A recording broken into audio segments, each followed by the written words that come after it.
दूल्हे बादशाह के मामा श्री सीताराम यादव वर्तमान ग्राम प्रधान फैजलाबाद कालूपुर।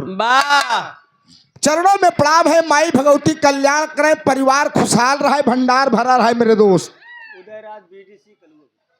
आप हमारे अजीज मित्र बड़े भैया श्री उदय राज यादव क्षेत्र पंचायत सदस्य बीडीसी महोदय, कालूपुर के ऐतिहासिक पावन सरजमी से 51 रुपया।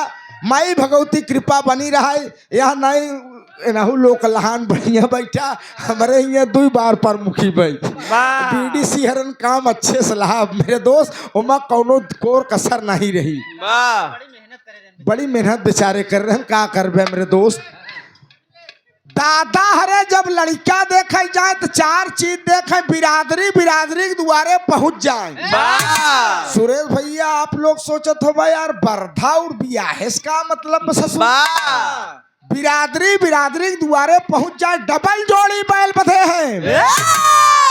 बिरादरी की एहसास हो जाए यार, बिरादरी खेतीहर 4-6 बीघा काश्तकार बा तभी डबल जोड़ी बैल दिया बा।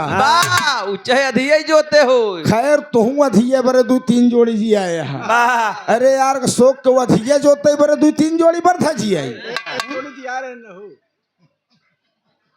चल जलपान हो लागे, बिलार 4 दाई चक्कर मार जाए, बिरादरी जान जाए यार। बिरादरी खिया लगना उगना के व्यवस्था, दूध माठा जहाँ रही बिलार वही रही।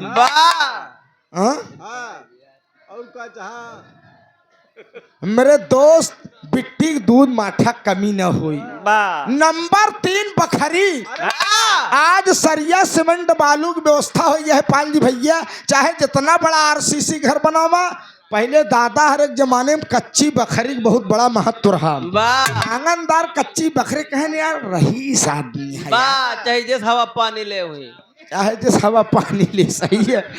और नंबर 4 वर, लड़का पढ़ा लिखा है, अच्छा खानदान है, शिक्षित है, सुशील है, शादी मान ली गई। अब आज के जमाने में बाबू कहन ऐसा है, बच्चा तोका बरे जात है, लड़की देखे कहन बाबू तू न जा, लड़की देखे हम खुद जा। कहन कहे कहन बाबू तुहार नजर कमजोर बा, तू पास न कहबो लड़की हम खुद ही देखब।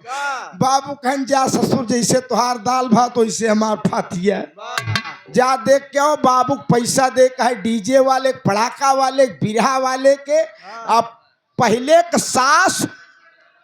सास वो लोग पतोहुअन डराए कि हम विदा हो के जाते, हमार सास कैसे हुई, हमार ससुर कैसे हुई, हमार जेठान कैसे हुए। आवाज सास डराती है, हमार पतोह कैसे हुए। इतना परिवर्तन हो गया है मेरे दोस्त। लेकिन राजा महाराजाओं के जमाने में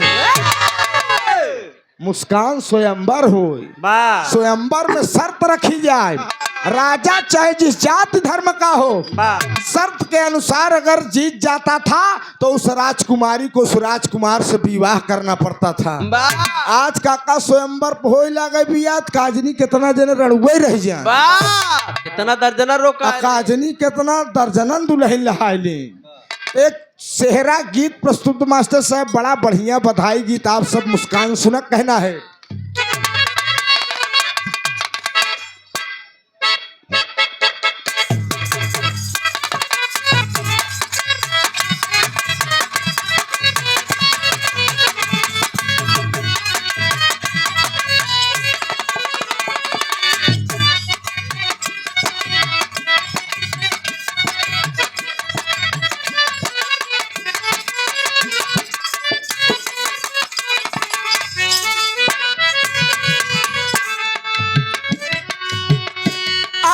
चाँद जैसे मुखड़ा,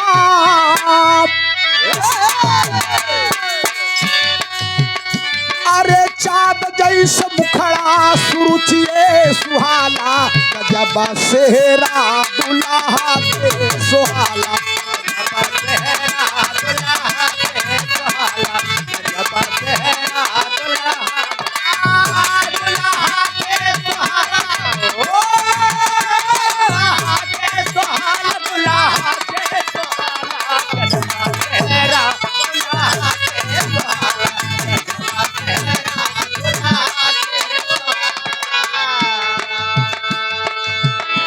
चाँद जैसे मुखड़ा सुरुचिए सुहाला, गजब सेहरा दुल्हा के सुहाला। बिरहा सुने वाले पंचों सेहरा अरबी शब्द है, सेहरा अरबी शब्द है। सेहरा जो चेहरे को ढक दे।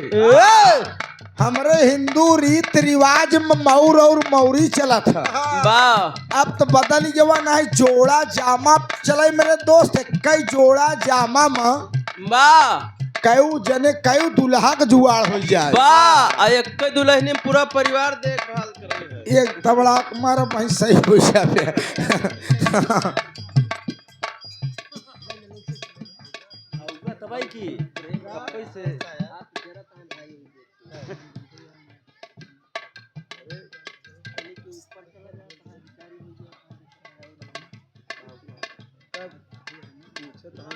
आप हमारे पूजनी चाचा श्री अमरनाथ यादव,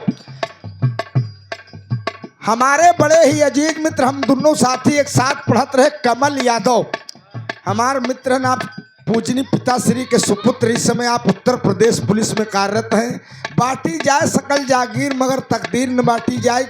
हमार पढ़ाई लिखे वाले साथी क्यों लेखपाल हो गए मास्टर साहब, क्यों पुलिस हो गए, क्यों दरोगा हो गए, क्यों बिरहिया हो गए, क्यों सऊदी दुबई चला गया।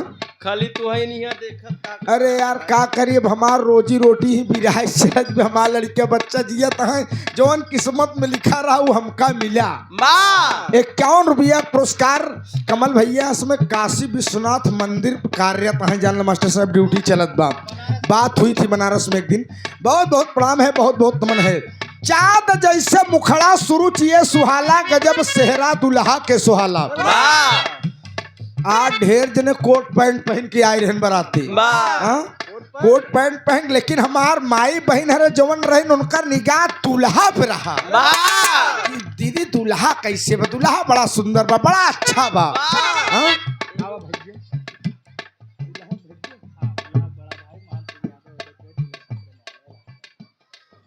आप इस महफिल के शहंशाह बादशाह दूल्हे बादशाह के बड़े भैया आप मान सिंह यादव एडवोकेट साहब, जिला सत्र न्यायालय प्रयागराज, आपकी ओर से सुंदर पुष्पहार 500 रुपए का पुरस्कार। ताली बजाकर आप सब स्वागत कर दीजिए। हमार पद बड़ा उल्टा हो गया बा, एक पदे हमारा भयने लागत हा। ओकरे बाद ही मारन हम कई लोग आए फरमाइश करन कहन गाड़ी गाय, हम कहा आज हमका बेबस ना कर गौते न पैसा पावत मार गया बा, मैं तुहार बुद्धि सही हो जाई। और बाकी और एक हमारे गुरु जी के पद से यह कन्या मेरी बहन के रिश्ते में है, इसलिए मेरे दोस्त जैसे निभाई लेके चाहिए। तो ये सुंदर पुष्पहार 500 रुपया पुरस्कार, बहुत बहुत प्रणाम बा। गया फूफार एक नौता काट दे का आप दहेंगड़ होंगड़ नहीं का हो बहन लहाई ही हो न हो। अरे दूधू ठीक गवैया लिया यार, फूफा कुछ समझबे कैसे छूछ पे लगी वैसे न होई। अरे सतयुग में भोले के गईली बरतिया,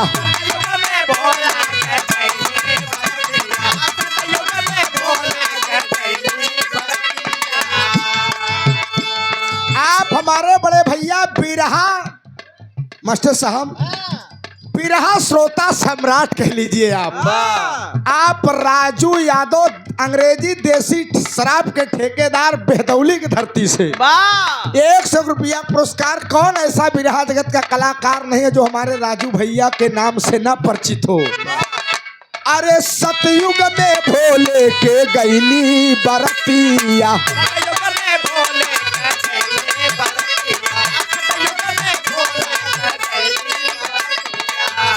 अरे लइके बारात गए हिमाचल के दुआरिया, हिमाचल के दुआरिया।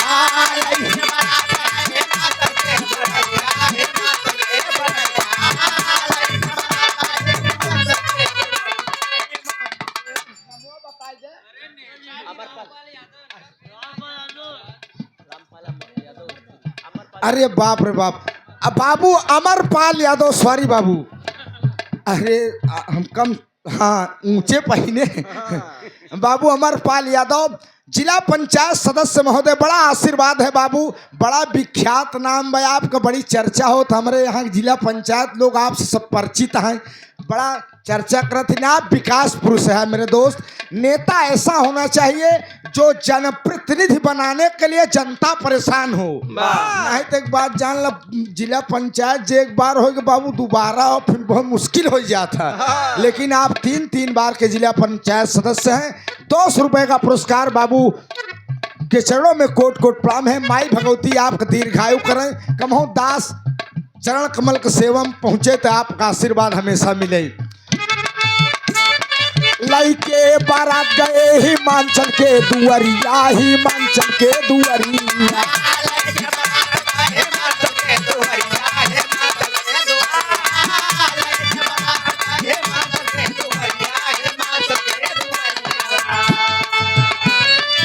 अरे भोला और गिर जा,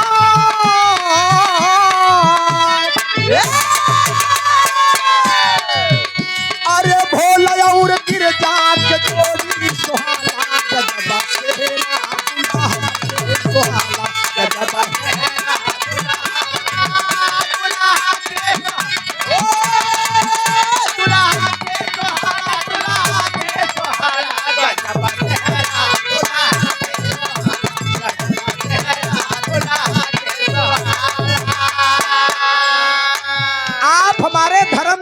बाबू सूरज दीन पाल, हमारे बड़े ही अजीज मित्र आशीष पाल कोबरा कमांडो और मनीष पाल मास्टर साहब जोन जीजक ये प्रोग्राम गवे हथ यहाँ कर रहे, बड़ा प्यार है, बड़ा दुलार है। हमारे सूरज दीन पाल बाबू की तरफ से 100 रुपया पुरस्कार बहुत बहुत प्रणाम है। सतयुग में भगवान भोलेनाथ के सर पर सेहरा सजा मेरे दोस्त, लेकिन त्रेता में क्या करे सर पर सेहरा सजा।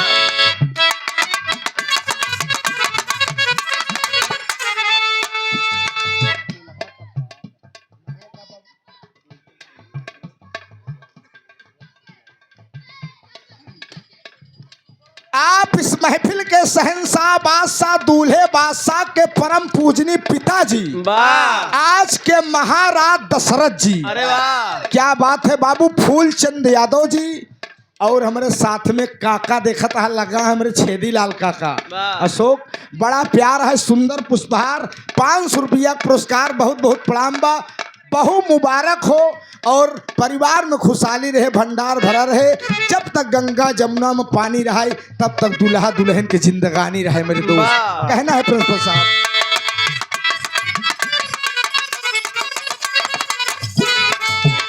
अरे त्रेता में रघुबर के गईली बरतिया,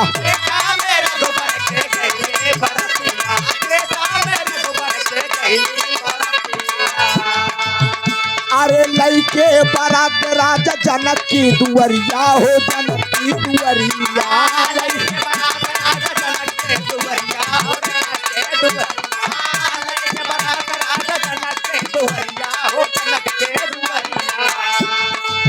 बिरहा सुने वाले पंचों त्रेता में मर्यादा पुरुषोत्तम राम, उनके अनुज लक्ष्मण भरत शत्रुघ्न के सर पर सेहरा सजा। अशोक भाई आज सबसे बड़ी पदवी इस पूरी बारात में कन्या के पिताजी का है मेरे दोस्त। देने वाला सदैव बड़ा होता है मास्टर साहब, हम लोग तयाचक ही, आप बाराती गवाह बनकर आए हैं मेरे दोस्त। लेकिन कन्या जब सयानी हो जाए उसका हाथ पीला करके उसके ससुराल भेज दिया जाए, इससे बड़ा दान धरती पर कुछ नहीं होता मेरे दोस्त। अरे राम और सिया जी के, अरे राम और सिया जी के जोड़ी सुहाना, गजब सेहरा दुल्हा के सुहाना।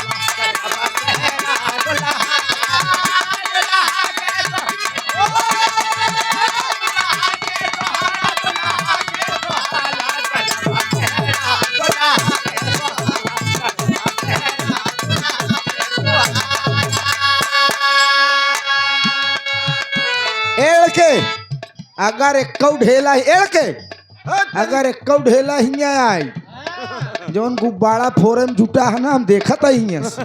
चला हटा।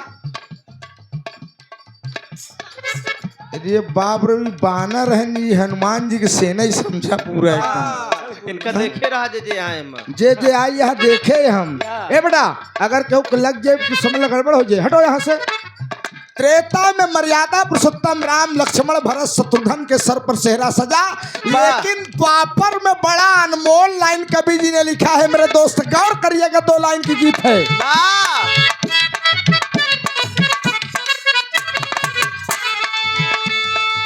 अरे द्वापर में बलराम जी के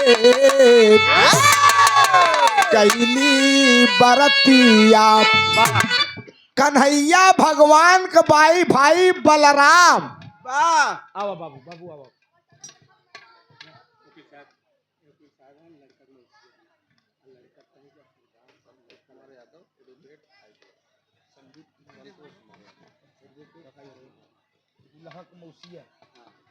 आप बाबू संतोष कुमार यादव एडवोकेट हाई कोर्ट, आप दूल्हे बादशाह के मौसा साहब, क्या बात है। बड़ा शिक्षित परिवार है मेरे दोस्त, बड़ा लिखा पढ़ा लिखा खानदान परिवार है, ऐसा होना चाहिए। और वर पक्ष कन्या पक्ष भी शिक्षा में एकदम मजबूत हो मास्टर साहब। आज का दौर ऐसा होना चाहिए। यादव समाज बैकवर्ड समाज के लोगों से मैं हाथ जोड़कर निवेदन करता हूं कि एक रोटी कम खाइए लेकिन अपने बच्चों को शिक्षा जरूर दीजिए। अहिर गडरिया केवट कुर्मी चमार पासी धोबी धैकार हेला मंगता मुसहरा, अगर आप सब न सुधरा न पढ़ा लिखा तो आप की आने वाली पीढ़ी आपको गाली देंगी, आप कर्त में चले जाएंगे मेरे दोस्त। यहाँ पर एक रोटी कम खा लेकिन लड़किया का जरूर पढ़ावा। सुंदर पुष्पहार 100 रुपया पुरस्कार, बहुत बहुत प्रणाम है।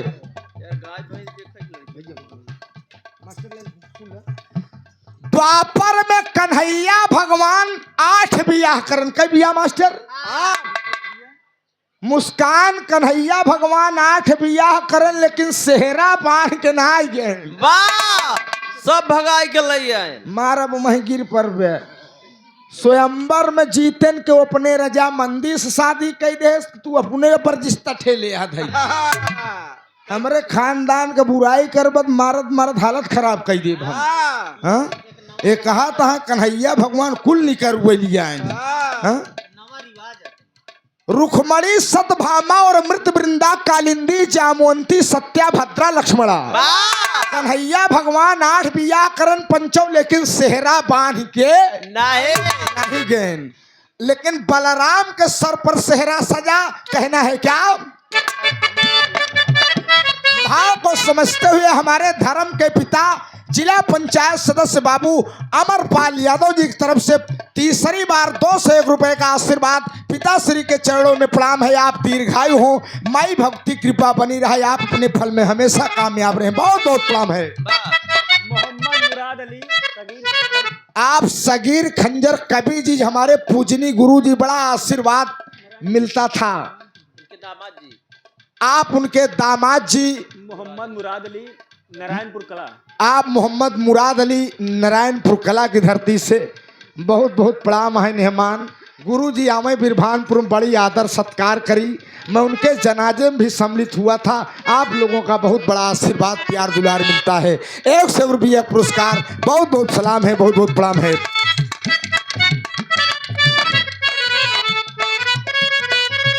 अरे द्वापर में बलराम जी के अरे कैली बरतिया, अरे लई के बरात के राजा रेवत की दुअरिया हो, रेवत की दुअरिया।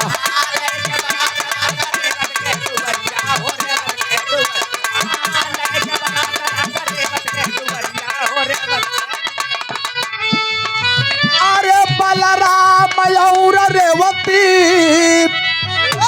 अरे बलराम और रेवती के जोड़ी सुहाला। आप हमारे धर्म के बड़े भाई सुरेश यादव जी, साउंड वाले भैया, तनी धीम बजावा, तोहरो काम हो जाए हमारा काम हो जाए। 100 रुपया पुरस्कार, बहुत बहुत प्रणाम है। द्वापर में कन्हैया भगवान के भाई बलराम के सर पर सेहरा सजा, बलराम के मेहरारू का नाम रेवती। 21.5 हाथ लंबी रही रेवती जान ले। वाह कितना हाँ, 21.5 हाथ। वाह लेकिन बलराम ओका मुसरे दबाए दबाए छोड़ के अपने लेवल में लिया है। वाह अंतिम बंद में कहना है, फिर उधर से बिरहा की प्रस्तुति होगी।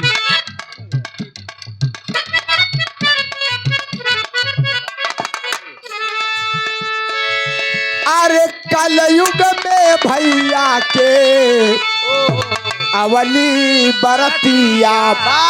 ए बिरहा सुने वाले पंचौ, कलयुग में सबके बियाह होत बा, जे बहुत बदनसीब मास्टर साहेब। वाह भगवान वही के जोड़ा कलयुग में ना लगाए, नहीं जोड़ा सबके लगा बा, बियाह सबको होता है मेरे दोस्त, जे एकदम लिखाइन के नहीं आए भुआ पत्तरा में मास्टर साहेब।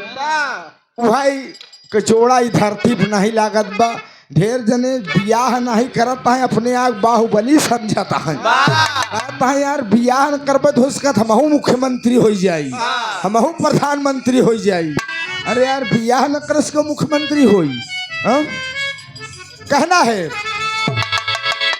अरे कलयुग में भैया के अवली बरतिया। अरे लई के बारात आए कलुआपुर धरतिया हो, कलुआपुर धरतिया।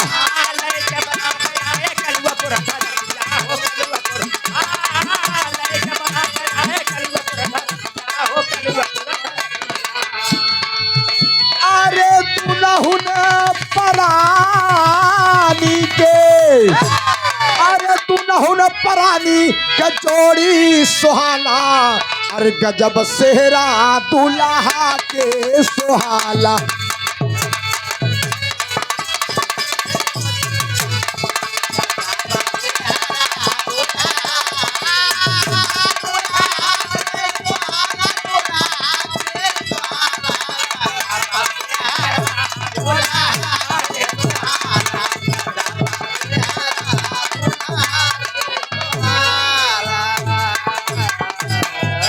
बहुत बहुत धन्यवाद, बहुत बहुत प्रणाम। अब आप सब बिरहा का आनंद